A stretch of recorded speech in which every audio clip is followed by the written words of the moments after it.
విశాఖపట్నంలో రామానాయుడు స్టూడియోకు కేటాయించిన భూముల్లో సగం స్వాధీనానికి ప్రభుత్వం ఆదేశాలు ఇచ్చింది. సినీ స్టూడియో నిర్మాణం కోసం గతంలో ఇచ్చిన 34.44 ఎకరాల భూమిలో సగం రియల్ ఎస్టేట్ వ్యాపారం కోసం కేటాయించడంపై విమర్శలు వచ్చాయి. దీంతో అప్రమత్తమైన కూటమి ప్రభుత్వం నివాస స్థలాల కోసం గత ప్రభుత్వం కేటాయించిన 15.17 ఎకరాల భూ కేటాయింపును రద్దు చేసింది. దీనిపై మరింత సమాచారం విశాఖపట్నం నుంచి మా డిప్యూటీ ఇన్పుట్ ఎడిటర్ వాసు అందిస్తారు. రామానాయుడు స్టూడియో సమస్య పరిష్కారం అవబోతుంది. గత కొంతకాలంగా కూడా రామానాయుడు స్టూడియోకి ఇచ్చినటువంటి భూముల్ని సగం రియల్ ఎస్టేట్కి ఉపయోగిస్తున్నారని ఆరోపణలు వస్తున్నాయి. కోర్టులో కూడా కేసులు వేయడం జరిగింది, ఉద్యమాలు చేయడం జరిగింది. ఇది సినిమా పరిశ్రమ అభివృద్ధికి దాదాపు గతంలో 34 ఎకరాలు ఇక్కడ రామానాయుడు స్టూడియోకి ఇవ్వడం జరిగింది. ఈ 34 ఎకరాల్లో కేవలం సగం మాత్రమే స్టూడియో నిర్మాణం చేసి మిగిలిన సగం కూడా ఖాళీగా ఉంచడం జరిగింది.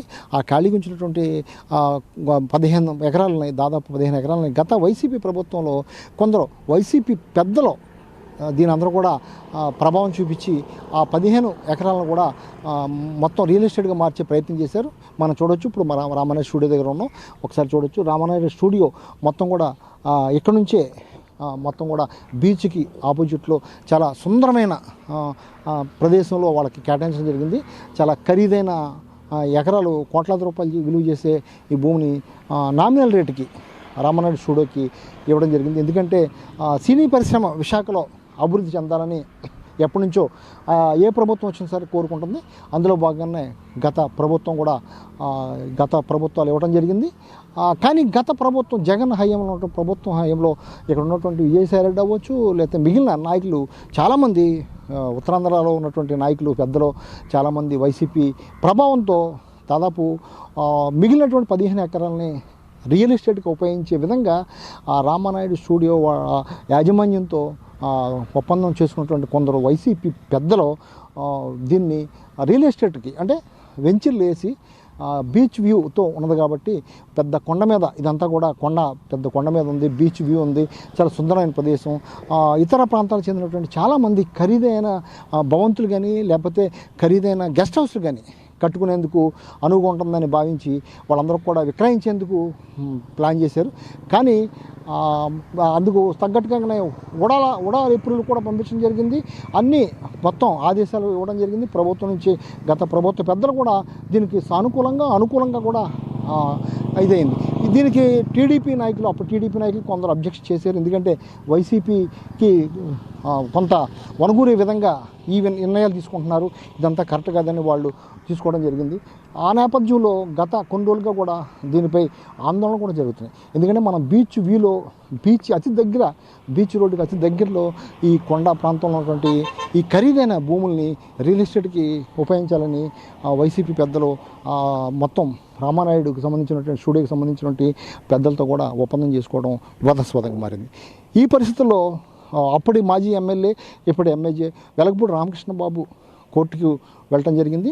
అదేవిధంగా జనసేన కార్పొరేటర్ పీతల యాదవ్ కూడా కోర్టుకు వెళ్ళటం జరిగింది. ఈ కోర్టుకు వెళ్ళిన నేపథ్యంలో మొత్తం కోర్టు కూడా ఈ భూముల విషయంలో చర్యలు తీసుకుంది, భూములు కూడా ఇచ్చేయాలని కూడా చెప్పడం జరిగింది. ఈ పరిస్థితిలో గత కొంతకాలంగా ప్రజా సంఘాలు అయితేనే లేకపోతే మిగిలిన వాళ్ళు కూడా ఆందోళన కూడా వ్యక్తం చేసే పరిస్థితి. ఎందుకంటే విశాఖలో గత ప్రభుత్వ హయాంలో భూదందా జరిగింది, భూములన్నీ కూడా ఎక్కడ కనిపించకుండా పోయినాయి. ఇలాగ చాలామందికి ఇచ్చినటువంటి భూములు కూడా ఆంతరంగికంగా ఒప్పందం చేసుకుని వైసీపీ పెద్దకు అనుకూలంగా ఉండే విధంగా చేసుకున్నారనే ఆరోపణలు చాలా వచ్చాయి. ఆ పరిస్థితిలోనే టీడీపీ చెందినటువంటి చాలామంది కూడా ఈ విధంగా కోర్టుకు వెళ్ళటం, ఆందోళన చేయడం, మొత్తం వ్యవహారం అంతా కూడా చాలా వివాదాస్పదంగా మారింది. ఈ నేపథ్యంలో కూటమి ప్రభుత్వం వచ్చాక పూర్తిగా దీని మీద దృష్టి పెట్టడం, కోర్టు కూడా అనుకూలంగా తీర్పు ఇవ్వడం, ఈ నేపథ్యంలో ప్రభుత్వం కూడా నిర్ణయం తీసుకుంది. నిన్న కేబినెట్ సమావేశంలో చంద్రబాబు నాయుడు అయితే స్పష్టంగా ఆదేశాలు ఇవ్వడం జరిగింది. అక్కడ ఉన్నటువంటి ఉన్నతాధికారులకు ఇవ్వడం జరిగింది, ఇక్కడ ఉన్నటువంటి కలెక్టర్కి ఇవ్వడం జరిగింది. ఈ 15 ఎకరాల చిల్లర ఉన్నటువంటి భూమిని తక్షణం ప్రభుత్వం స్వాధీనం చేసుకోవాలని కూడా ఆదేశాలు ఇవ్వడం జరిగింది. ఇందులో భాగంగానే కలెక్టర్ కూడా ఆదేశాలు ఇవ్వమని కలెక్టర్ కూడా ప్రభుత్వం నుండి ఆదేశాలు అంది. 1-2 రోజుల్లో కలెక్టర్ కూడా వీళ్ళకి భూములు స్వాధీనం చేయాలని నోటీసు కూడా ఇవ్వనున్నారు. ఈ పరిస్థితిలో దాదాపు కోట్లాది రూపాయల విలువ చేసే 15 ఎకరాల భూమిని అది బీచ్కి దగ్గర ఉండేది అత్యంత సుందర ప్రాంతంలో ఈ భూమిని కొందరు ఈ విధంగా స్వార్థానికి గత ప్రభుత్వంలో స్వార్థానికి ఉపయోగించుకోవడానికి ప్రయత్నం చేశారు. కానీ కూటమి ప్రభుత్వం వచ్చాక మాత్రం ఈ భూముల్ని తిరిగి స్వాధీనం చేసుకోవడం పట్ల విశాఖ వాసులు కూడా చాలా హర్షం వ్యక్తం చేస్తున్నారని చెప్పొచ్చు. కెమెరా పర్సన్ అరుణ్తో వాసు, ప్రైమ్ 9 విశాఖ.